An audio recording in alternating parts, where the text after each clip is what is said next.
A very warm good morning to one and all present here.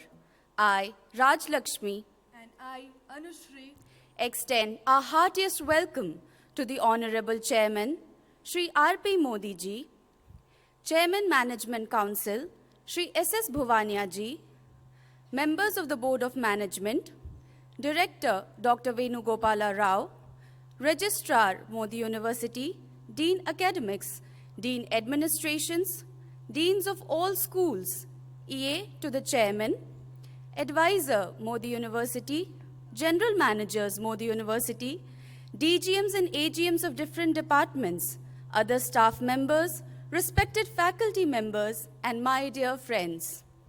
Mody University is a platform that is committed to nurture excellence in women through imparting knowledge and enabling them to become professionals, well-versed in modern technology and management practices, while imbibing social sensitivity and environmental consciousness for the betterment of self and society.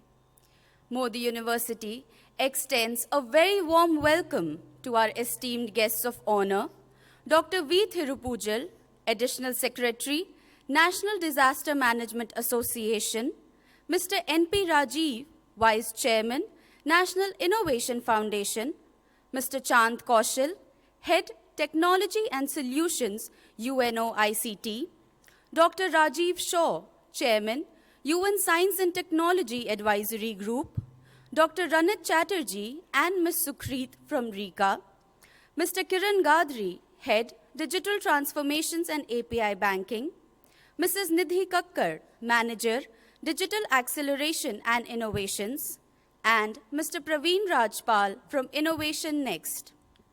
It is a mark of our undying tradition that we invoke the Almighty at the beginning of all important events. Thus, we will now have our traditional and auspicious light lighting ceremony as a tribute to Ma Saraswati, the embodiment of knowledge. For this, I would like to invite on stage Dr. V. Thirupuzzuha, Mr. N.P. Rajive, Mr. Chand Kaushil, Mr. Kiran Gadhari, and Dr. Venugopala Rao.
Any combination of words can never explain the mantra of Mody University better than its own Kulgeet.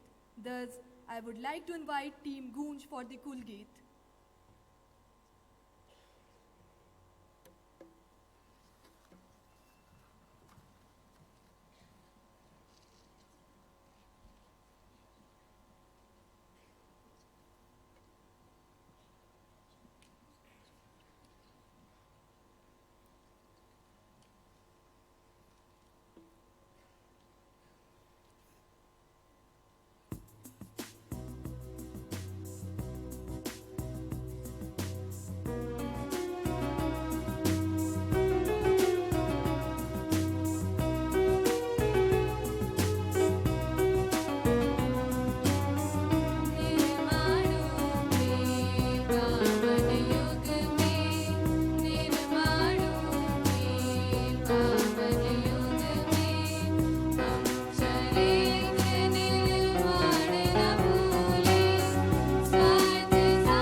Thank you, Team Goonj.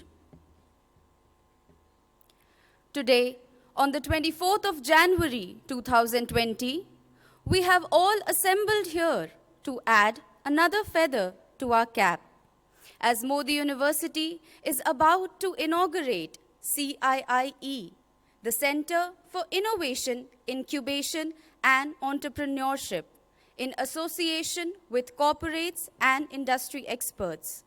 The CIIE aims at connecting students with new corporate venture companies, organizing industry academic exhibitions, and also market students' projects to industries. It also aims to provide the complete industry toolkit comprising of latest tools, technologies, apps, and user-friendly softwares to convert the existing computer labs into Industry 4.0 innovation labs. These tools will help in transforming every student into a passionate and creative thought leader, innovator, and entrepreneur, with a totally new age mindset to stir the industry for innovation-driven growth.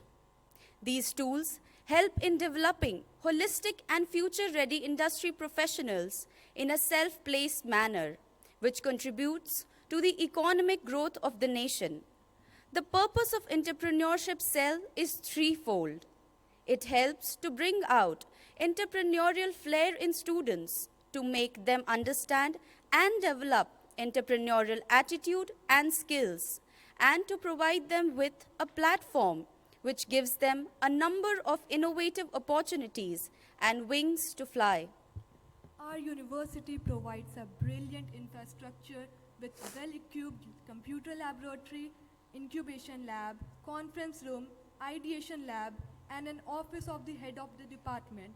In Mody University, we have had many such events being organized under Entrepreneurship Cell like Entrepreneurship Cell Awareness Camp sponsored by DST-EDI, Government of India, Faculty Development Program sponsored by DST-EDI, Government of India, Entrepreneurship Awareness Camp sponsored by DST-EDI, Government of India, Startup and Entrepreneurship Program by expert and entrepreneur Mr. Rahul Bhatnagar.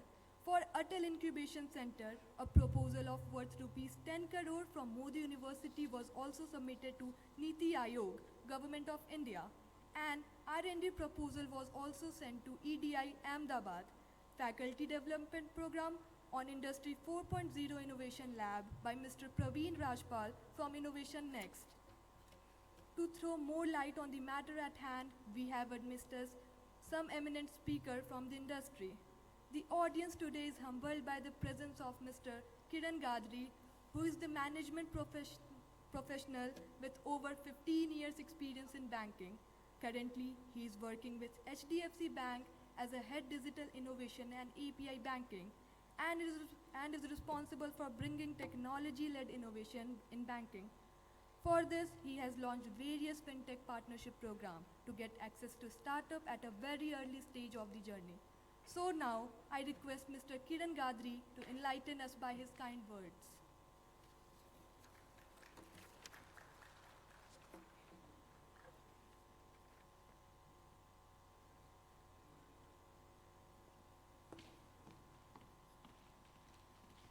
Good morning, sir.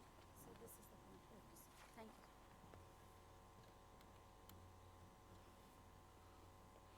You want have you presentation done?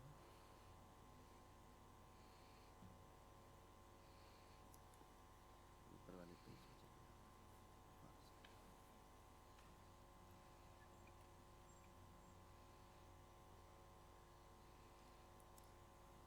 इसको on कर इसको करवा this one is for forward, this one चालू करो।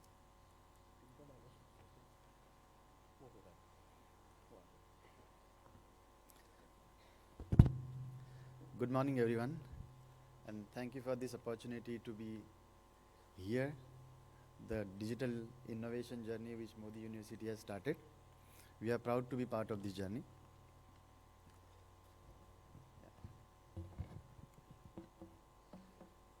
So you must have heard that people are talking about that India will be a $5 trillion economy in next 5 to 6 years.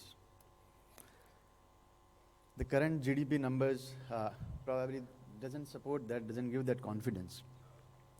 But trust me, if we have to be a $5 trillion economy in next 5 to 6 years, we as a country will have to innovate a lot. We'll have to support a lot of startups, because when you see what China had done in last 10 years or last 15 years, they innovated, they supported startups from a 10 rupee product, a 10 rupee small khilona to $1 million electronic goods.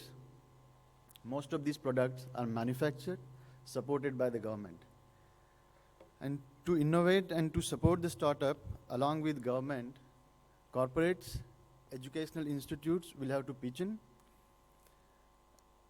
And then collectively, the startups, the co-founders, the innovators will help the economy to grow. And the initiatives like this, taken by the institutes in support with the people like Pravin, Rajpal, probably help institutes to grow the culture like innovation. Because entrepreneurship is a mindset which can be changed by the institute at a very early stage, because students, when they are into colleges, their minds are fresh, they can be motivated, they can be nurtured, their mindset can be changed, so they can get into innovation or startups. So I have a small presentation, will not take more than 10-15 minutes. If you see the numbers on these slides, so this is a brief agenda. I will take you through the India level numbers of startups and how they are doing. Our partnership initiatives, what HDFC Bank had done in last 5 years, what we have done and why we have done, I will try to explain that, and few success stories with the startups. So if you see these numbers, so these are 4 months, 5 months old numbers. We work with Startup India very closely, so these numbers are coming from there. So we have more than 50,000 startups in India. It's a huge number. But at the same time, if you see the average age of a founder is at 28 years. It means at least 50% of these startups are getting incubated, conceived, or ideated when the students are into a college. And even if you see the global example of the most successful startups, whether it is Microsoft or Facebook or Google by Larry and Sergey, so all these startups were conceived, incubated when these guys, the founders, were students. Google is the outcome of a PhD thesis of Larry and Sergey. They never thought that it will become such a huge organization. So the point I'm trying to say, that unless an environment is provided to students, that they should think about starting something and not only think about joining a corporate.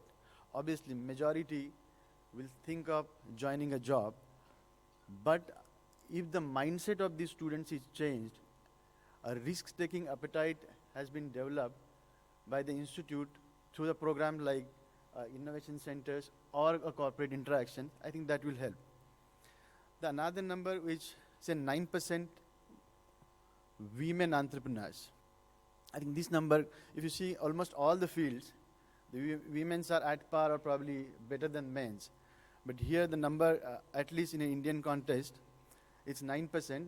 But the initiatives which Mody University has taken, probably this number will increase in next coming years.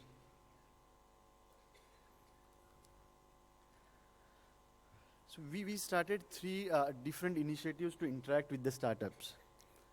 So 5 years back when we started the innovation center or innovation unit within the bank with the objective to digitize the banking processes, find out what are the global best practices, not within the bank, but even outside the bank, what Amazon is doing, what Microsoft is doing, bring those best practices within the bank. So when we started interacting that how to do innovation, even for an innovation head, it's not very easy. It's not a set product like a savings account, a current account, that this is how the product should be managed. So we interacted with a lot of big force, mainly consulting firms, that how it should be done. But even after a few months, the outcome was not as expected, because many consulting firms will give you a global GAN saying this is how it has to be done. But practically how it has to be done, I think that was not coming out. And very early, we realized that we'll have to work with startups, because these are the people, those are very flexible, they are hungry for growth, they can work extra hours, they can support you at whatever level, and innovation is very time bound. You cannot wait for 2 years or 3 years to implement one project. It has to be tried, tested. Either the project will succeed or fail. If fails, you move on to the next project. So the first attempt which we did, we thought that, okay, let's create a structured program where we will interact with the startups. The first program was the Digital Innovation Summit. The next slides I will explain in detail, but at a brief level. So this is a summit where we invite entries from startups globally. Startups from different domains, they apply for these programs. We then shortlist. These guys come, and we again shortlist 5 to 6 startups, and we work with closely and try to implement their solution. The second program is Industry Academia. So how it happened that in September 2017, we happened to meet the IIT Bombay professor. They have an incubation center called CIIE. We happened to meet Professor Atre, Professor Khushre, and we were discussing that, okay, this is what the journey of innovation we have taken. We have the Digital Innovation Summit, we are interacting with hundreds of startups every 2-3 months, but somehow we are not getting the solutions which we want it to be implemented. Because most of these startups, they have a developed solutions, and then we have to customize as per our needs. So we want a solution, or we want to be a part of a journey of a startup when they are ideating. If somebody is ideating on, say, artificial intelligence, if we interact with these startups at the very initial stage and help them understand that what bank is expecting, or what type of artificial intelligence can be implemented in bank, so when the product is ready or the prototype is ready, we don't have to customize, we can implement it as it is. And then the program got formalized. So we launched it at the end of September 2017 with the help of IIT Bombay, IIT Roorkee, and CIIE Ahmedabad. Then this program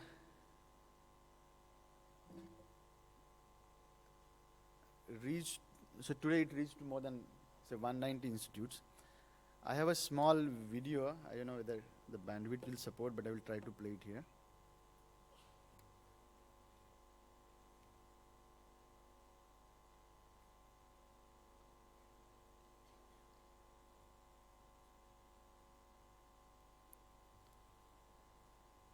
So we don't have a...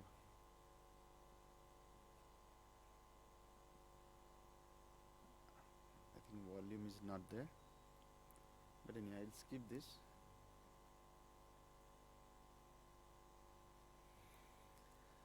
Yeah, so we started this program with the objective that, yes, we will have to interact with the startups at a very early stage. And then after a few months, when we interacted with say 20, 30 different colleges, they said that we have startup population which is just 1-2% of the entire student population. We said, okay, for the rest of the students, we as a bank have a lot of problem statement. We run hackathons. Few are technology-led hackathons, few are business-led hackathons, business problems which we want expertise or a view from student. So we started the live research program where a problem statement is given to a student. For example, whether there is a market for a conversational mobile banking app. So today, most of our mobile banking apps are navigational. Can it be a conversational? So rather than I going and navigating for a fund transfer to, say, my friend, can I say that transfer 10,000 rupees to Nidhi? So we give this type of problem statement, students work on them, and they present it. So this is what we did in last 2.5 years. So 190 institutes. So far we have evaluated 110 plus startups. 5 live research projects has been rolled out. We work very closely with Wharton and Florida University. So 12 startups we are closely engaged. When I say closely engaged, since all in call is from IIT Bombay, office from IIM Bangalore. When I say closely engaged, we not only help them to implement the solutions. All in call, we are part of their journey. These guys were in third year of engineering when we interacted with them. We helped them develop the solution. We implemented it. Not only we implemented it, we referred them to few other banks within India and into Gulf also. So this is now a successful company. They secured the funding also. So digital innovation, I briefly told you. So far we have organized 8 summit. The 9th summit is scheduled on 11th of February with IIM Indore. We work with partners like, so far 15 partners. The major partners are Startup India, AIC, IMA, ISB Hyderabad. And whenever we do the summit into a particular region, we ensure that we work with the regional partners also. And the format of the summit is, we always do the summit with the help of the institute. Like in Jaipur, we did it with MNIT. Chandigarh, we did it with ISB, Mohali. Indore, we are doing in partnership with IIM Indore. And then the national partners like Startup India, 91 Springboard, other accelerators. So these are the winners. A couple of names I will highlight here. Senseforth is an AI startup. In 2016, they presented their solution. They're one of the winners in this summit. Today, it's a very successful AI company in India, as well as abroad. They work with not only banks, but other industries. The chatbot which they have developed for us, we call it Eva, has been rewarded as one of the best banking chatbot, not only in India, but in the entire Asia, including the best Asian banks.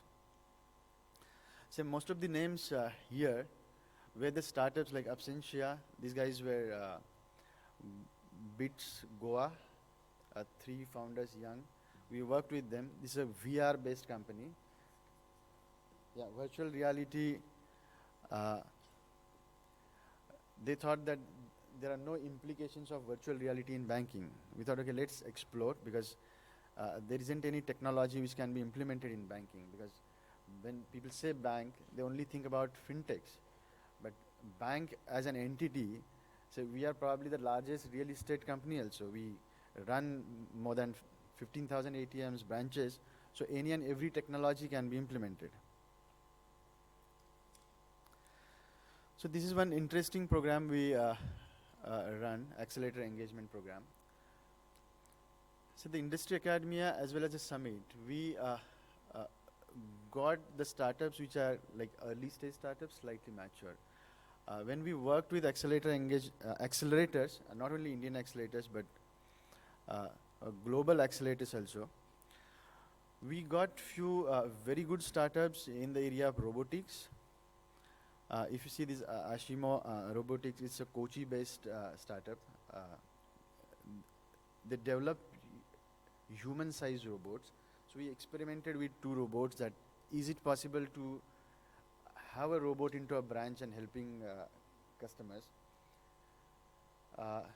The robotics as a technology itself is at a very nascent stage, but we strongly believe that next few years, most of the repetitive jobs can be transferred or can be done through these robots. We work with accelerators from 9 different countries, including Israel. A lot of cyber security related startups are coming from Israel. So these are few success stories. All these projects and products were launched with the help of startups which we got from all these fintech programs. So this is what our attempt is. That's all from the presentation. This is what we are attempting. So we strongly believe that yes, educational institutes as well as the accelerators will definitely get good startups. We not only help the students in implementing their solution, we as a bank have expertise in different areas. We as an innovation team might not have expertise in all the fields of banking, but if a student comes and tells us that he or she wants to develop something around payment domain, so we know somebody within the bank who understands payments better than us, who understand the cybersecurity better than us. So we connect these people and request them to mentor these guys. Because a cybersecurity expert, from a banking point of view, he knows the regulations, what RBI is saying, what NPCI is saying, what IRDA is saying. So we ensure that student is attended and the expert counseling is given to the students. So this is our attempt from organization point of view to work with startup. We are happy to partner with Mody University, and we hope that this engagement will continue and we'll try to interact on a regular basis with the students. We would also love to come back and address the students on a one-to-one basis, interact with them that what exactly they are planning to do, what are their queries, and whatever best we can do, we'll provide that support. Thank you very much. Thank you for inviting us here. Thank you, sir.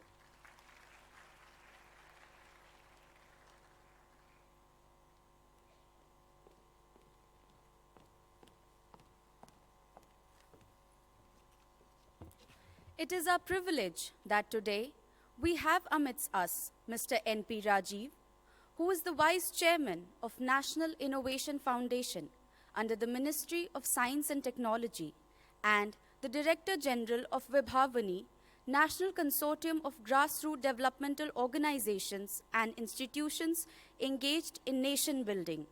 He is also the Governing Council member of Vigyan Bharati, which is the largest science movement in India. Along with these positions of responsibility, his other professional engagements have been as a promoter and chief executive in Envision Consulting and an M-panel resource person for institutions in the areas of science and technology, applied economics, healthcare, financial inclusion, and educational institutions. May I now take the opportunity of inviting on stage Mr. N.P. Rajive to share with us his words of wisdom.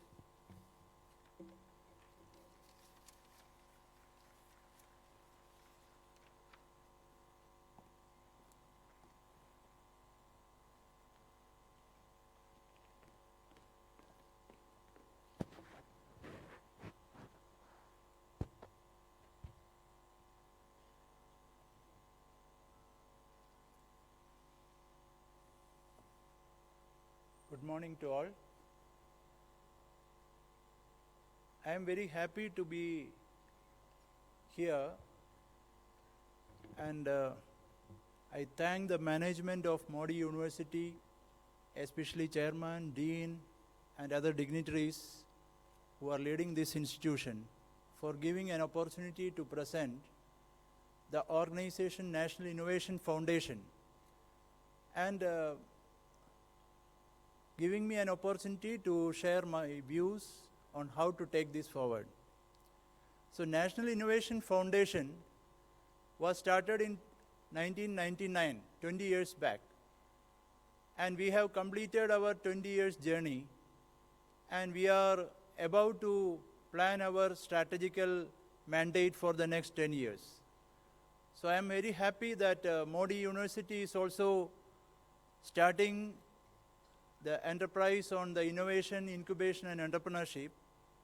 And I would like to share the views of NIF, how we are looking at the innovation ecosystem. See, innovation is now used quite frequently by every speakers or whatever educational faculties are while they are presenting so many topics. but NIF is looking at this innovation at the grassroots level. What is grassroots means? Which is touching up the life of the common man. So if we are able to address the issues of the society, if we are able to address the issues at the social level, this innovation will have a contemporary relevance. So NIF wanted to find out, scout the innovations at the grassroots level, by the grassroots and for the grassroots. So NIF wanted to scout, document, validate, and develop prototypes. This was the first stage of our innovative activities. So throughout 2001 to 2010, the first decade of innovation, National Innovation Foundation, we were focusing on how to scout the innovations at the grassroots level from the students and the grassroots innovators, how to document it, and how to validate it so that a prototype can be developed. So our achievement stands at around 10 lakh of innovations have been documented so far. And after our first 10 years, we wanted to link it to the industry, how to make it commercially viable. And we wanted to protect the intellectual property of the innovators also. Innovators includes students also. So we were focusing on the student community so that the innovative mind can contribute more for the societal development. More than 1,700 patents were given to the innovators who belong to the students and the grassroots community. So the NIF is facilitating how to protect the intellectual property of the innovator and then transform the intellectual property to the commercial segment through entrepreneurship. So our efforts were transformed to how to connect these innovative technologies to the entrepreneur world. So we set up an entrepreneur support fund with the support of CIIE, and we could support around 4,000 entrepreneurs who utilize the innovative technologies. So it was a great challenge for us how the innovative ideas can be translated to technology and how it can be taken for entrepreneurship development. So this stream of activities have now positioned National Innovation Foundation as one of the leadership institutions in the innovation ecosystem. Of course, it is under the it is an autonomous institution under DST, and we are now associating with various universities, colleges, so that the innovation can be transformed into incubation and entrepreneurship, as it is rightly stated in the backdrop here. So our mission is to take the innovative mind to the last level of entrepreneurship and societal development. So I would like to suggest that Mody University as an institution has a transformational role to play in this ecosystem. And now we have under MHRD, Institutional Innovation Council is there, which is addressing the higher education for innovation and the entrepreneurship. So Mody University can play a greater role in this IAC also, which is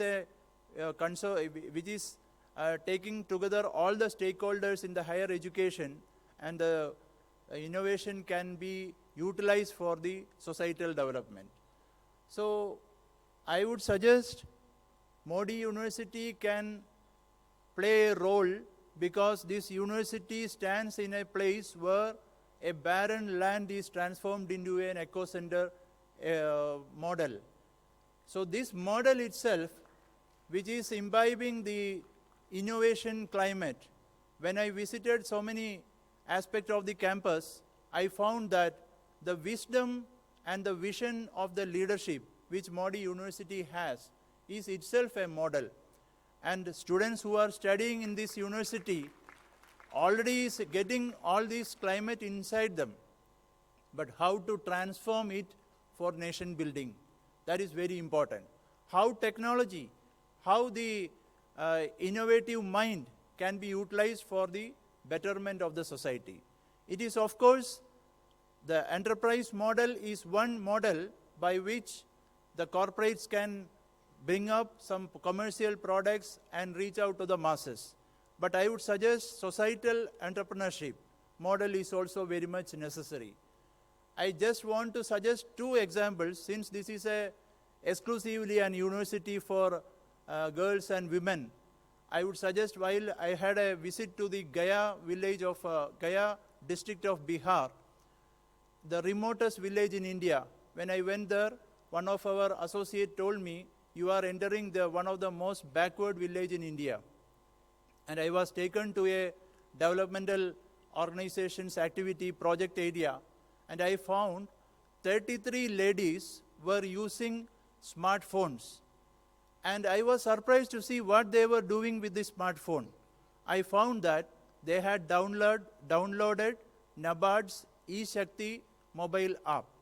And they were utilizing the fund by NABARD, which is an agricultural support bank for rural development. And this organization, the grassroots organization who is utilizing that fund, is utilizing these 33 women as women animators. And they have trained these women animators to use this mobile app. How the funds are utilized, how it is distributed to the self-help groups, they were catering to around 5,000 self-help groups in the Gaya district, which reaches to around 50,000 people or families. So these 5,000 self-help groups were monitored by these 33 women animators. That is happening in one of the remotest village in India now. So I presented this idea to the scientists in IISc Bangalore, and they were surprised to see that they were sending so many satellites, and these satellites are helping in rural development. So I am suggesting that the women students, the women of this university, after your education, try to visit the villages. Have an idea what is going on and what are the issues faced by the normal, ordinary people, and how to face their issues, how technology can be utilized. You might have heard about a film named as Padman.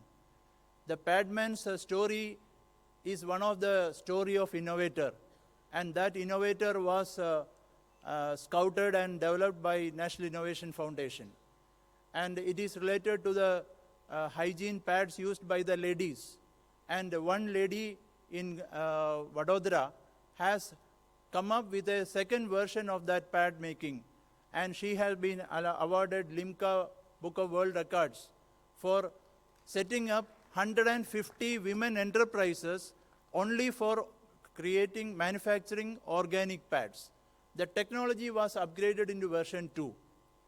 All these are done by women.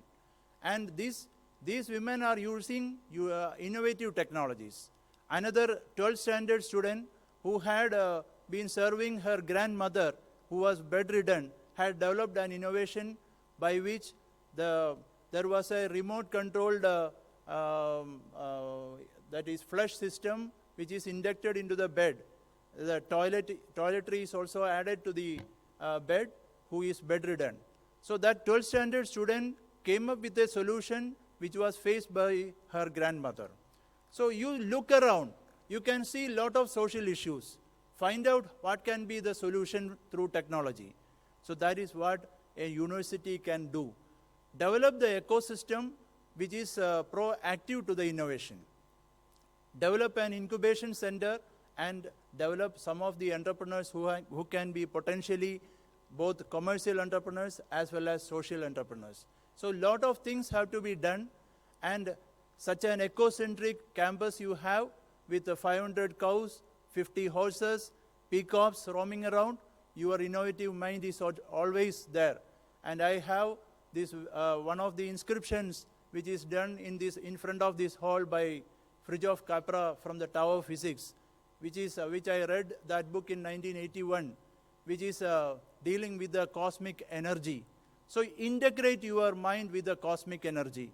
Immense potential is there in your mind, and utilize that mind to create an energy force which can transform the lives of the ordinary man.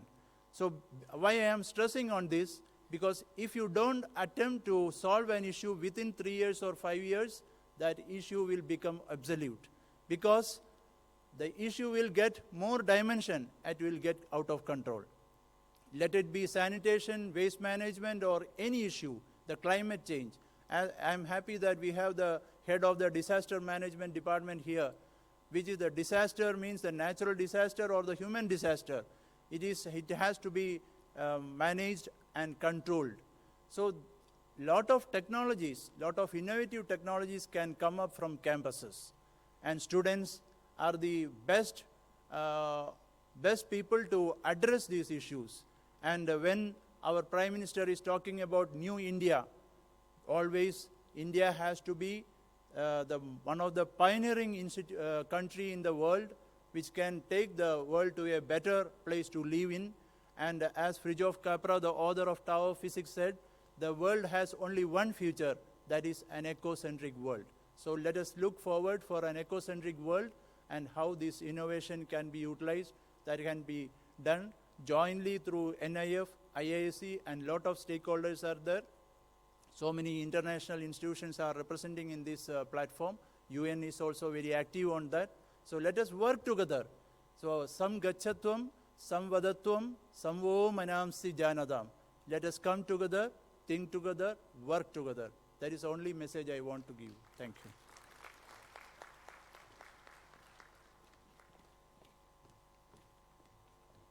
Thank you, sir. It is an honor that we have among us Dr. V. Thirupuzzuha, Additional Secretary, NDMA for Incubation Center to promote women entrepreneurship in the field of disaster management with focus on disaster risk reduction and building disaster response resilience capacity. At NDMA, he works with the vision to build a safer and disaster resilient India by a holistic, proactive, technology-driven and sustainable development strategy that involves all stakeholders and foster a culture of prevention, preparedness and mitigation. I now take the privilege of inviting on stage Dr. V. Thirupuzzuha to illume us on the topic.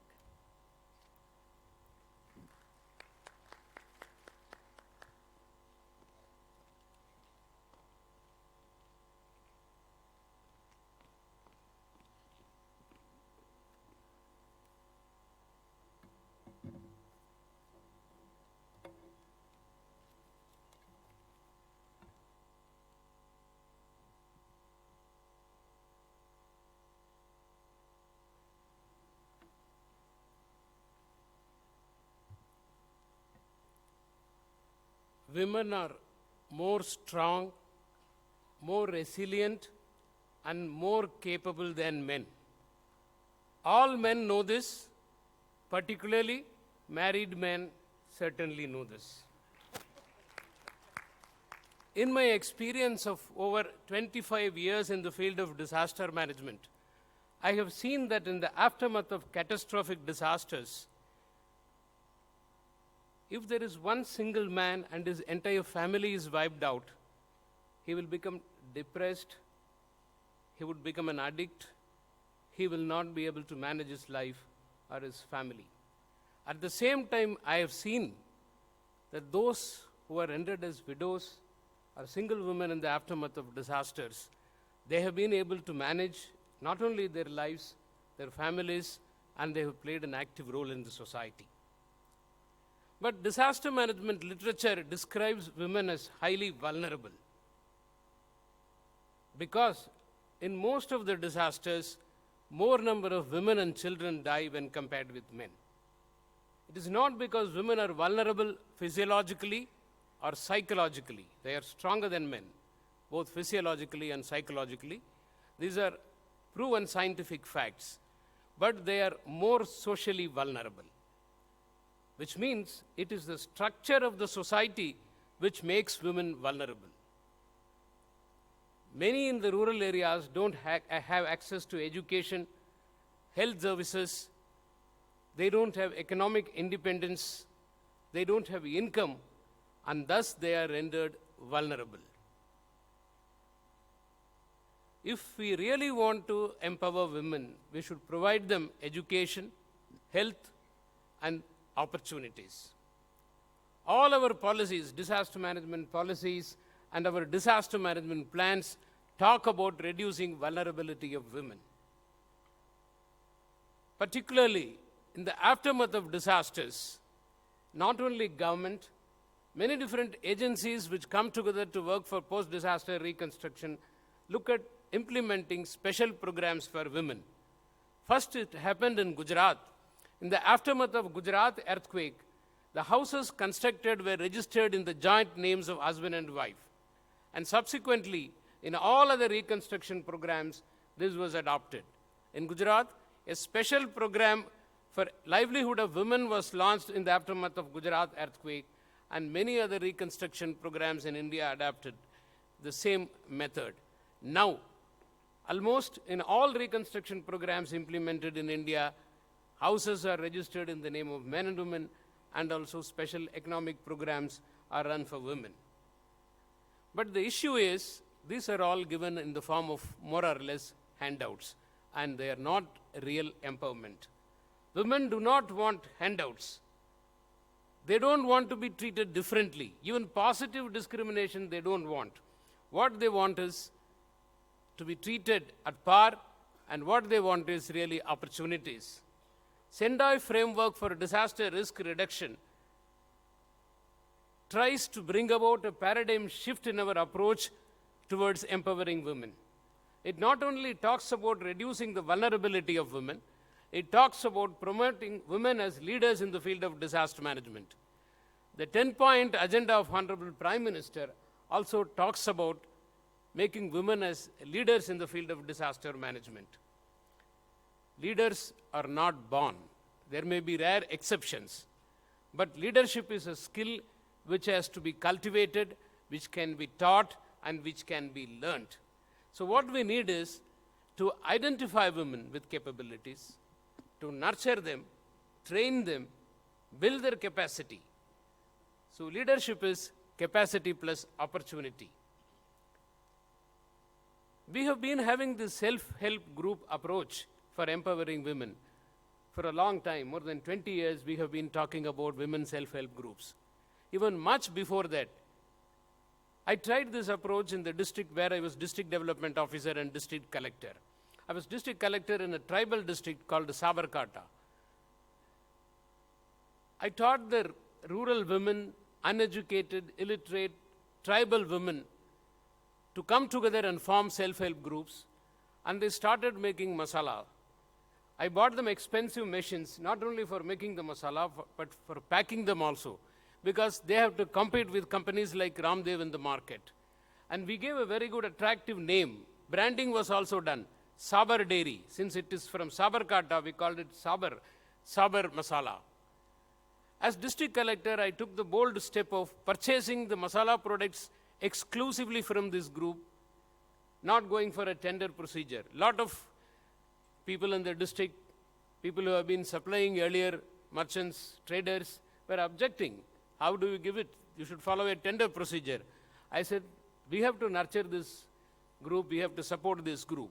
But despite all that, after I left, in few years, the groups could not sustain themselves. Similarly, the livelihood efforts through rural development programs, we try to impart certain skill and try to give women some income generating activity, but they are not really sustainable. Why? Basically, economic development of women is not simply an additional income generating activity.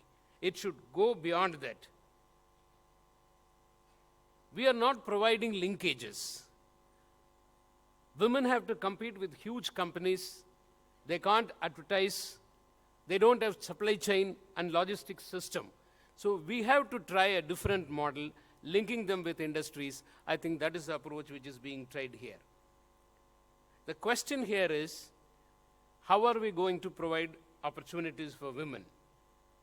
See, even I don't like this word empowering. See, if somebody can empower women, somebody can de-empower them. They are already empowered. What they seek is opportunities for coming out with their capacities and establishing themselves. Nowadays, in the disaster management field, we talk about coherence. Coherence between the three international frameworks which we have signed. Sendai Framework for Disaster Risk Reduction, Sustainable Development Goals, and Paris Agreement. particularly the linkage between Sendai Framework for Disaster Risk Reduction and Sustainable Development Goals is very, very strong. Poverty alleviation, improving access to health, improving access to education, all these are in a way helping women. We need really innovative approaches.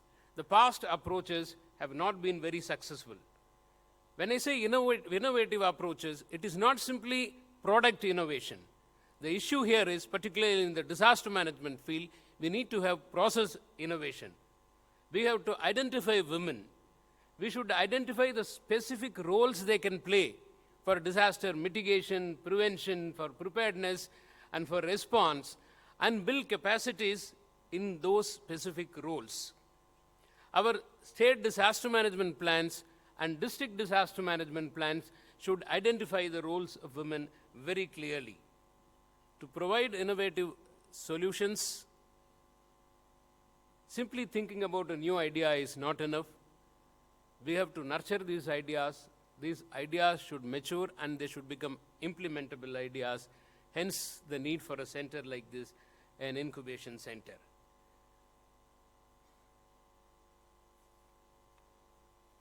We recently in NDMA revised the National Disaster Management Plan in November 2019, in which we have emphasized the need to make women as leaders in the field of disaster management.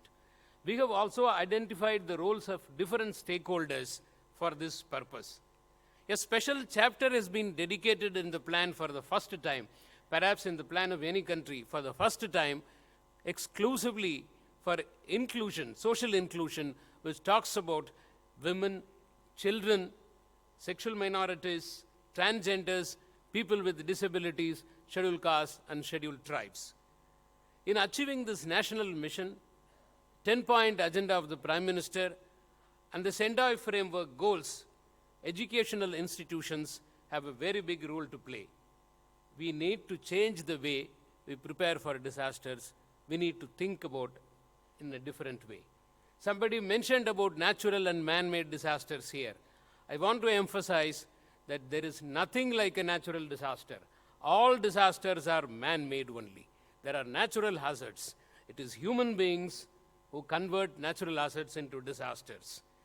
Particularly in this age, where disasters are increasing and the impact of climate change is no longer a speculation. You see what is happening in Australia. You see what was happening in South America. All this clearly indicate that climate change has become a reality. In our own country, we are feeling it. Extreme heat waves, cold waves, flash floods, cyclones, increasing floods. So we have to work towards this direction. We can't close our eyes. We have tried disaster management under the leadership of men for 10,000 years. It is said that cultivation started before 10,000 years, and that was the dawn of civilization. Since then, for 10,000 years, we have been trying disaster management under the leadership of men, and we have failed. Let us give women a chance. Let them lead for some time. Thank you very much.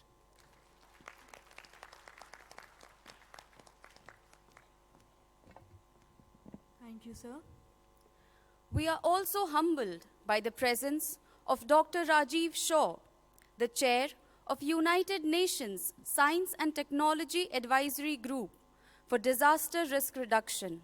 He is also the co-chair of United Nations Asia Science and Technology Academia Advisory Group and the coordinating lead author for IPCC's 6th Assessment Report.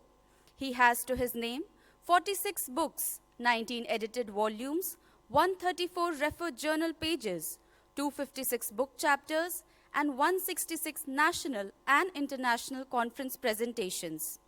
I now request Dr. Rajiv Shaw to brief us on the topic.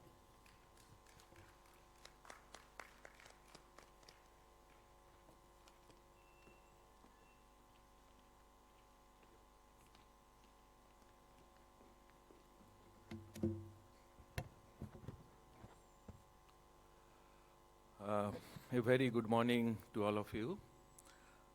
Honorable Sri R.P. Mody ji, all the member of the management team, the director, deans, all other senior dignitaries, and more importantly, dear students. It's an honor and pleasure and a privilege to be here in this very auspicious occasion of inauguration of CIIE, which is Center for Innovation, Incubation and Entrepreneurship in Mody University. I think we started this discussion with Dr. Subodh Kaushik only a few months back when I met him actually last November in Delhi. And then I'm very, very happy to see that the senior management in Mody University has taken a very strong leadership role to bring this particular thought, to bring this particular vision into very concrete action. And my deepest congratulations to all of you for this very, very auspicious occasion. When we talk about these three words, innovation, incubation, and entrepreneurship, it can be interpreted in many, many different ways. I would possibly, in this small time, I'd like to talk on two specific aspects. Rajib ji has pointed out about this grassroots innovation. So the importance of social innovation is extremely, extremely important. And we increasingly feel the need of new challenges, new innovations, new technologies, but always there is a gap between what is produced in the university and what is actually required in the grassroots. So I think the social entrepreneurship is a very important aspect which needs to be focused. Our dear colleague, Dr. Thirupuzzuha, has rightly pointed out the link between sustainable development, climate change, disaster risk reduction. We have been seeing increasing hot days. Every time India is in the news globally that the hottest temperature is recorded somewhere in western part of India, 50 degree. Last year it was possibly 49 degree. This year, God forbid, we will possibly see another 1 degree up. So we have been seeing this type of changes strongly. And there are many things.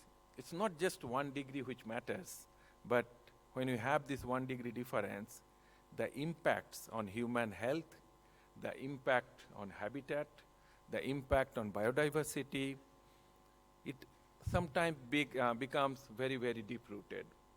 And there are many unforeseen or invisible issues.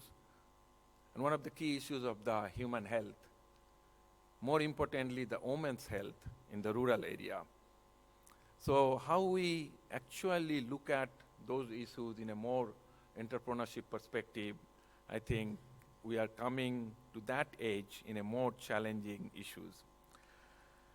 Regarding the social entrepreneurship, I had an opportunity to have several series of discussion with Professor Muhammad Yunus.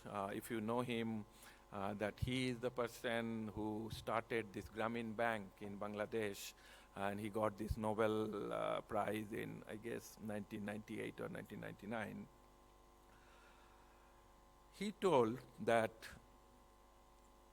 possibly people should wake up in the morning and say, people means especially the young students, should get up in the morning and say that we are not the job seeker, we are the job provider. And that's where this entrepreneurship mindset is all about. He started Grameen Bank almost 40, 45 years back, and that was very specifically to, again, quote unquote, empower.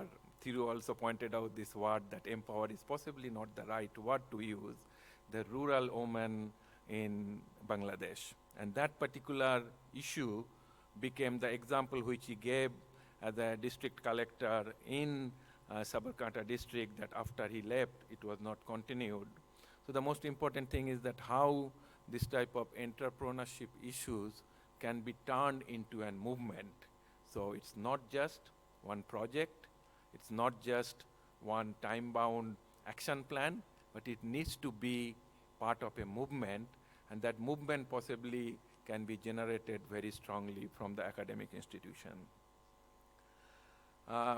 One of my favorite book is, again, Professor Yunus, what he wrote 2 years back, The World of 3-0. He talks about zero poverty, then zero unemployment, and zero net carbon emission. So poverty, unemployment, and this net carbon emission reduction, I think this again sets up the stage of what we are talking about these days: sustainable development, disaster risk reduction, and more importantly, climate change.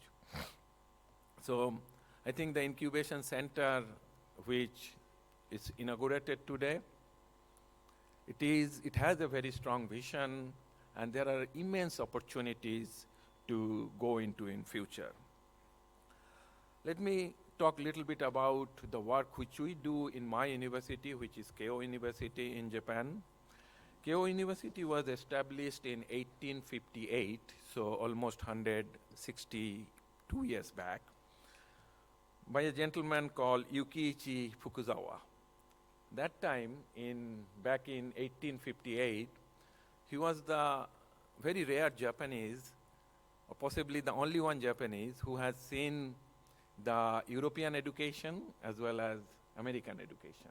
And his dream or his vision was to bring these two education systems into the Japanese Oriental education and try to make this new innovative education process, and that's how our university was established.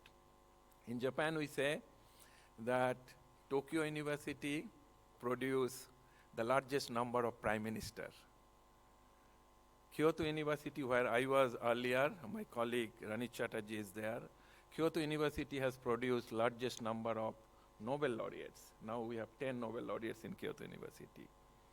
And Keio University has produced the largest number of company CEOs. So what do you see? The major CEOs, like the major brands like Toyota, Suzuki, Mitsubishi, most of the CEOs are graduates of Keio University. What I'm trying to point out here is this entrepreneurship is a culture which needs to be embedded into the education system. It just can't be imposed from outside. It needs to develop over time. And somehow in my university, with our earlier leadership, they have actually tried to develop this over a period of several 10, 50, 20, 30, 100 years or so. So develop to this particular culture, I think we need different disciplines to come together. We need to change our traditional mindset, possibly the way we do the education. It's not just the education for the sake of giving a lecture from the dais, but actually working with the students, or among the students working with different types of students or different disciplines of the students. I think those are very, very important. I give you just two very specific quick examples of this innovation and science and technology. I had an Indian student. He's an undergraduate student. He was very passionate about soccer, football. And he wanted to do something football with data science.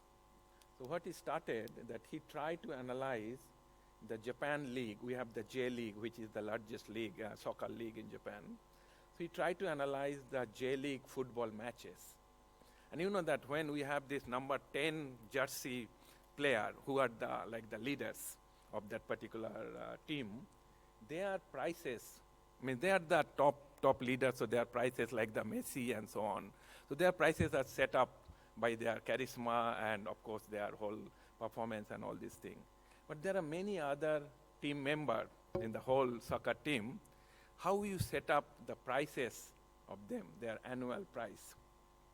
So he came up with a system where he tried to analyze the movement of the soccer player, who are not the top one, but the middle group people. And then there is a very strong data system which was developed, And that data system is now utilized with the Japan League. And that actually shows that how many players are actually moving around the field with a very specific target, and there's a very specific evaluation which can be done with that particular movement. So what I'm trying to point out here is start with a passion for soccer, but little bit of linking with the data science. He turned up to a totally new startup, and that particular startup is now one of the major data provider to the Japan League. But that was on the more high-tech part.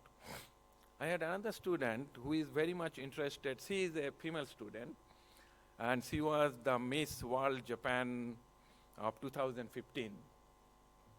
She was very passionate about yoga. And she also a professional yoga teacher.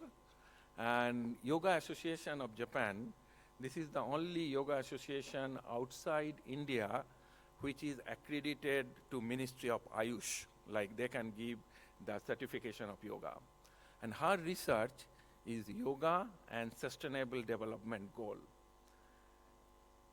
There is a very small equipment in Japan which actually you can measure. If you just put it in the throat, it shows your moisture content in the throat. So before and after what we call the pranayam, which is the breathing, so it actually shows you the difference between your moisture in the throat before and after. And you know that Japanese people are very particular about the numbers. So when you show this particular evidence, how good a pranayam or a yoga actually helps, especially for this throat moisture. And that is again very much linked to the heat wave. Like when we have the strong heat wave, we drink lots of water.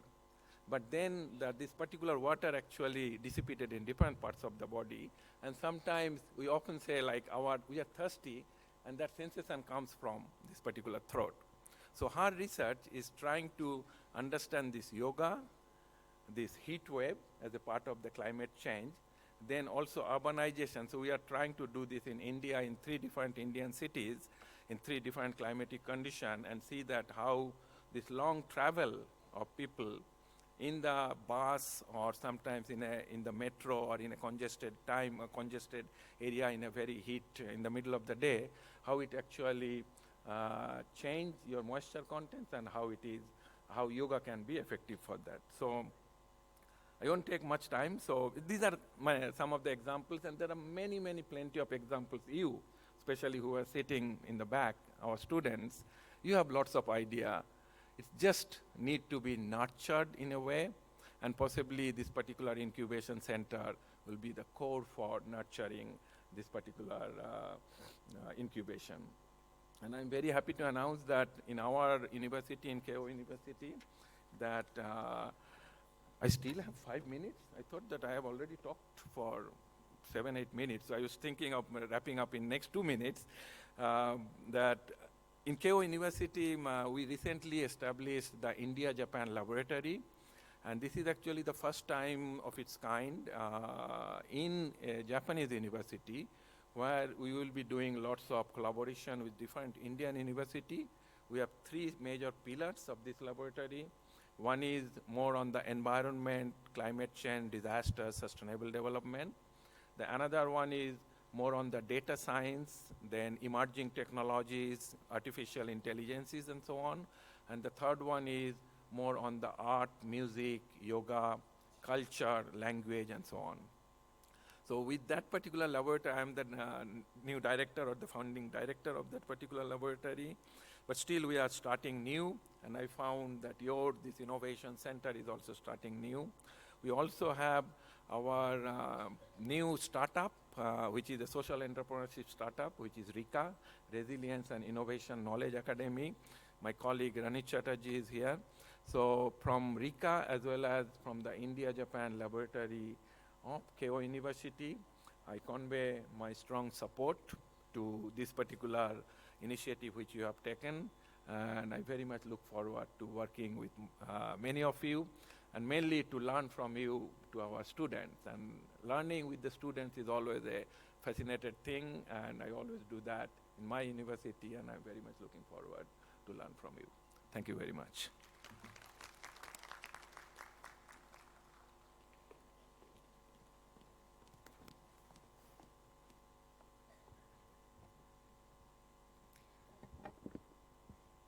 you, sir. On behalf of Mody University, we thank all the eminent guests for providing their gracious presence. We thank you for giving us your precious time. As a token of our gratitude, we would like to present each one of you a souvenir. I would request the guests and the delegates to please step forward for the felicitation. I request the director to felicitate Dr. V. Thirupuzzuha.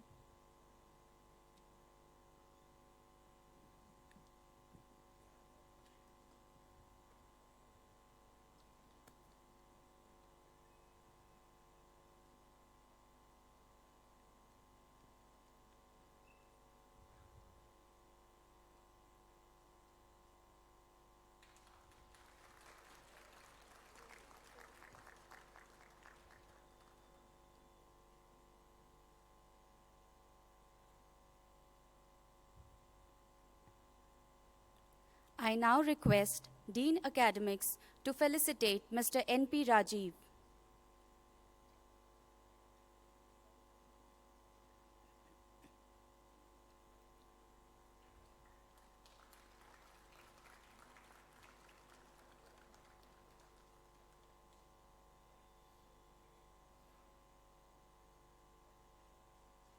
I request the registrar to felicitate Mr. Kiran Gadhari.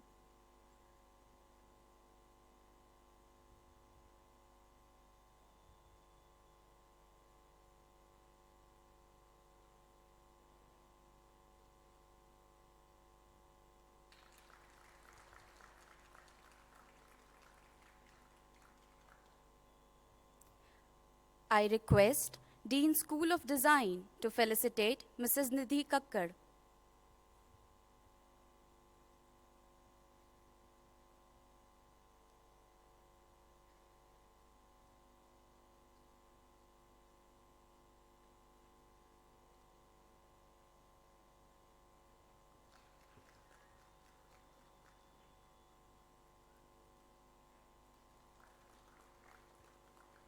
I request Dean School of Law to felicitate Shri Chand Kaushil.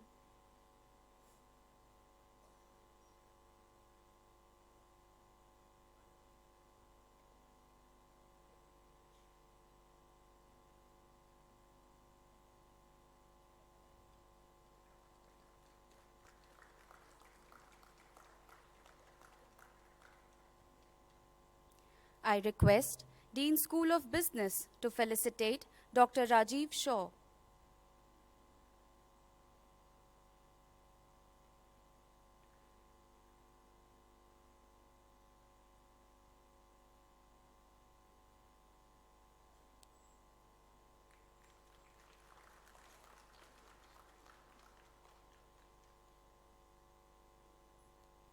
I request Dean School of Architecture to felicitate Dr. Ranit Chatterjee.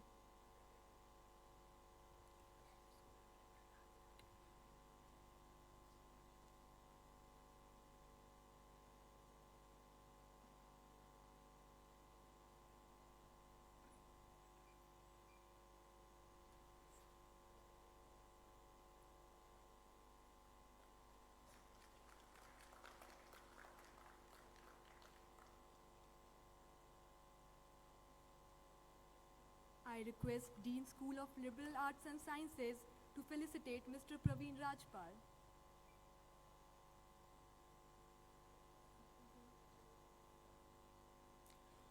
I would request the Director, sir, to please felicitate Mr. Pravin Rajpal.